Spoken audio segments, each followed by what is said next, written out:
ये सुनो सुनो तुम भारतवासी, अन्याया छोटा जगा भाग भाया। सत्साहे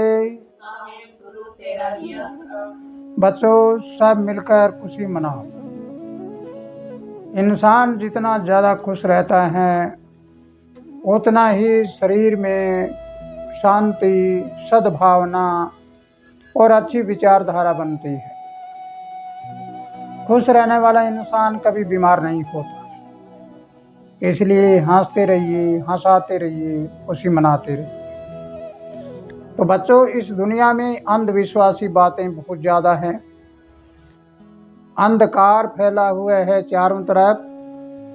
इस अंधकार को दूर करने के लिए सर्वप्रथम हम सबको एक नज़र से देखें। हमारी ये वीडियो अगर कोई सच्चे सौदे का प्रेमी सुनता हो तो उसको धन धन सतगुरु तेरा आसरा, राधा स्वामी का सुनता हो तो उनके लिए राधा स्वामी, कबीर पंथी सुनते हों तो उनको सत्साहेब, कोई बाबा रामदेव यानी रुणेचे वाले बाबा रामदेव की कोई प्रेमी भगत सुनते हों तो उनको जय बाबा की, कोई माता का प्रेमी है उनको जय माता की। इस प्रकार सभी को संग लेकर चलें और सबका आदर सत्कार करते हुए और अंधविश्वास को हटाने के लिए आओ हम एक कदम उठाते हैं। तो वीडियो को अंत तक जरूर सुनिए और सुनने के बाद निष्कर्ष निकाल कर इसमें आप कमेंट बॉक्स में लिखिए और बताइए कि जो बात कही गई है वो आप उसके बारे में क्या जानते हैं। तो बच्चों, एक भ्रांति फैली हुई है कि कबीर साहब का जन्म नहीं हुआ। कबीर साहब कहीं तालाब पर कपड़े में लपेटे हुए मिले। लेकिन जहाँ भी हम सुनते हैं तो कहते हैं कबीर साहब का कोई माता पिता नहीं। नीरू नाम का जुलाहा उन्हें उठा कर लाया, उन्होंने पालन पोषण किया और वो सीधे ऊपर से नीचे आए। और फिर कहते हैं कि जब चोला छोड़ा तो उस समय फूल मिले और उनकी शव नहीं मिली, यानी उनका देह नहीं मिला, और ऐसे सीधे आकाश में चले गए। तो आप कितनी इसको सच्चाई मानोगे? अगर हम प्राकृतिक नियम की बात करते हैं तो दुनिया में कोई भी कितना ही बड़ा अवतार क्यों न हो, लेकिन देह का जन्मना वो प्राकृतिक नियम के अनुसार होता है। देह हमेशा प्राकृतिक नियम के अनुसार जन्मती है। कबीर साहब किसी की संतान था। इनका हकीकत में पिता रामानंद जी थे। लेकिन अब भ्रांति फैली जाती है, कोई कुछ ही कह रहा है, कोई कुछ ही कह रहा है। लेकिन इस भ्रांति को समाप्त करने के लिए कबीर साहब की देह किसी माता पिता से जन्मी, लेकिन उनमें प्रवेश होने वाली वाणी, आकाशवाणी, परम शक्ति, वो उस शरीर में आई। तब उन्होंने ज्ञान की गंगा बहाई। इसी प्रकार राजस्थान में एक बाबा रामदेव हुए हैं रुणेचा में।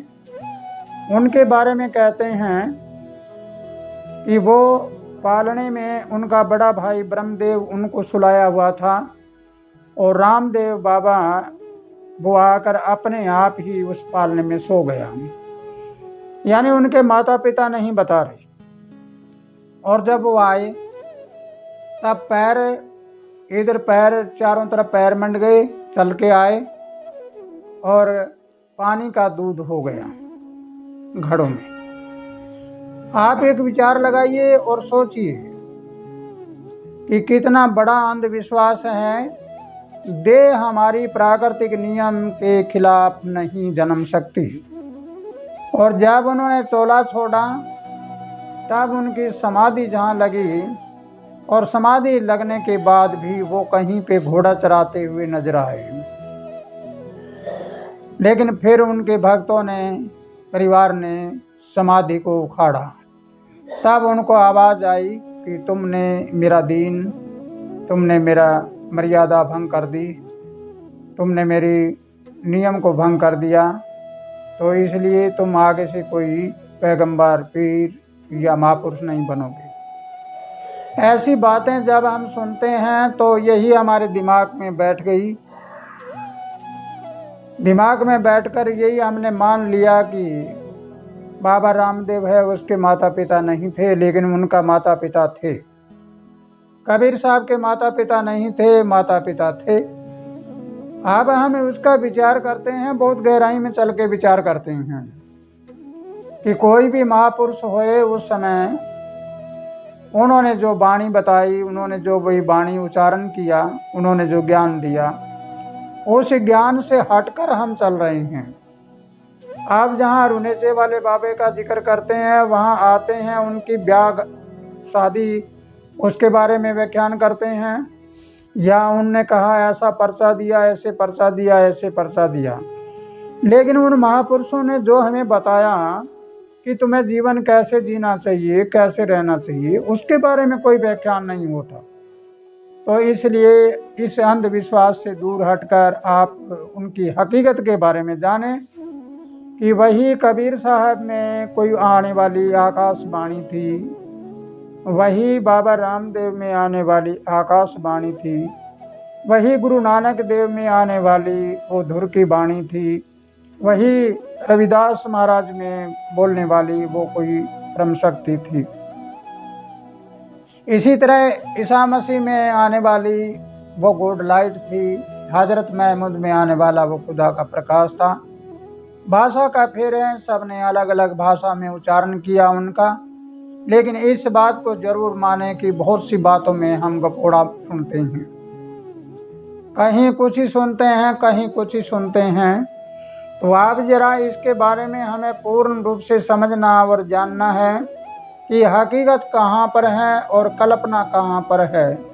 हकीकत और कल्पना दोनों को अगर हम समझ लेते हैं तो हमारे सारे के सारे अंदर के पट खुल जाएंगे, हमारे रोम रोम के पट खुल जाएंगे और हमें हर तरह से ज्ञान होना शुरू हो जाएगा। आज कबीर साहब का नाम लेकर अनेकों आश्रम बने हुए हैं। उन आश्रमों में यही जिक्र होता है कि कबीर साहब ही परमात्मा थे, उनसे पहले कोई परमात्मा हुआ ही नहीं, सृष्टि उन्होंने रचाई थी। बड़ी अजीब कहानी है।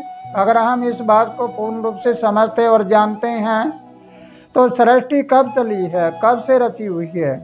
अगर हम हमारी भारतीय संवत की ओर देखते हैं तो भारतीय संवत के अनुसार भी 2080 वर्ष हुए हैं, लेकिन अगर हम ईस्वी की ओर चलते हैं तो ईस्वी को देखते हैं तो 2024 ईस्वी है, तो 2024 वर्ष हुए हैं। इस प्रकार अगर हम देखते हैं तो इतने साल पहले क्या कोई संत हुए नहीं, लेकिन अब कबीर साहब का नाम लेकर कबीर ही सब कुछ था, कबीर ही सब कुछ था। अब गुरु नानक देव जी कबीर साहब के साथ जन्मे हुए रविदास जी, गुरु जम्बेश्वर भगवान और अन्य संत महात्मा हुए, वो कहाँ गए? उनके पास इसका मतलब कुछ था नहीं। ये सब अंधेरे की बातें हैं, सब अंधविश्वासी बातें हैं, ये पर्दा है हमारे आगे। इसलिए आप सोचो और समझो और विचार करो कि ज्ञान होता है, अपना ज्ञान होता है कि जो खुद का ज्ञान अनुभवी ज्ञान दे वही ज्ञान होता है। बाकी पहले के प्राचीन काल के पुराने शताब्दियों पहले के ज्ञान को लेकर अगर हम ऐसी बातें करते हैं तो केवल व केवल अंधविश्वास और भ्रम में डालना होता है।